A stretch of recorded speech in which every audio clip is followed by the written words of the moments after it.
Əvvəl onu qeyd edeyim ki, bu müharibə başlayanda bir təsəvvür edin ki, belə bir eksperiment düşünəyin.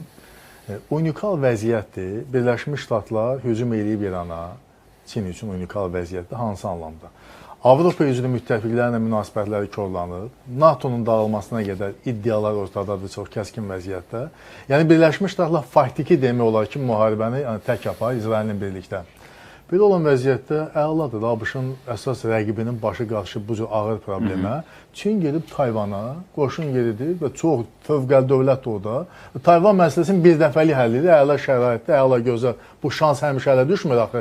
ABŞ-ın 47-ci prezidenti də hansı prezidenti deməli gedib İrana hücum edib? Heç kim. Amma bunu Trump elədi. Deməli gözəl şəraitdir ki, bu məqsədinə çatsın. Amma Çin buna getmədi.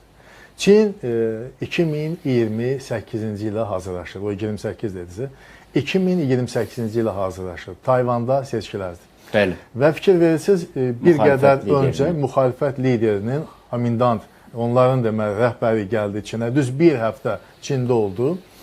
Və Çin o yolu seçib ki, 2028-ci ildə dinc yolla, seçkilər yolu ilə, müxalifəti dəstəkləməklə hakimiyyətli Demokratik deməli Progres Partiyasıdır. Birləşmiş Ştatlar onların özünü müttəfiqi hesab edir. Amma Çin isə Tayvanın müttəfiqi yox. Öz evinin bir otağı hesab edir, bir hissəsi hesab edir.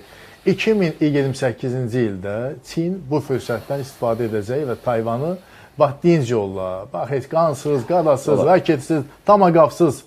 Sahib müəllimin AB variantı olmasın, necə ki Vensin Macarıstan səfəri mane oldusa seçkiyə, bəlkə elə Çin sədrinin o müxalifət liderini qəbul eləməsi də onun sonunun başlanğıcı ola bilər. Amma hər halda Trump'ın mövqeyin zəiflərdən onun hərbi ritorikası oldu, atdığı adımlar. Amma Çin fikir verirsiniz, o əzələ nümayiş etdirmir. Çin deməli o soft power elementlərindən istifadə edir, yumuşaq hakimiyyət elementlərindən istifadə edir və yeri gəlmişkən bu bir fəlsəfəyə söykənir. Çin filosofu söyləyir ki, bərk olan şey möhkəm olmur, yumuşaq olan şey möhkəm olur və izahını verir. Deyir, fikir verirsiniz, dişim mənim bərkdir, dişlərim bərkdir. 10 ilə, 15 ilə, 20 ilə sizin bərk gördüyünüz siz möhkəm deyilmiş, çürüyüb, dağılıb gedir. Deyir, uşaqlıqda da dilim eyni materialdır, yumuşaqdır. Orta yaşda indi ahıl kişiyəm deyir, yenə də mənim dilim eyni yumuşaqdır. Deyir, bu yumuşaq olan şey nə həmən möhkəm olarmış. Çin bu siyasəti, yumuşaq hakimiyyət elementlərindən istifadə etməklə siyasəti həyata keçirir.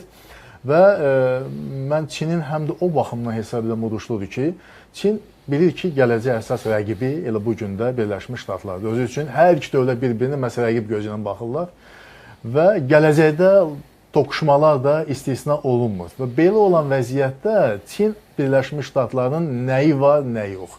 Hansı silahı var, onu tətbiq etmək potensialı nə qədərdir, nə qədər tamaqafı var, nə qədər onun uzaq mənzilli, orta mənzilli raketləri var, nə qədər təyyarəsi var, nə qədər müharibəni aparmağı onun gücü və s. çatır.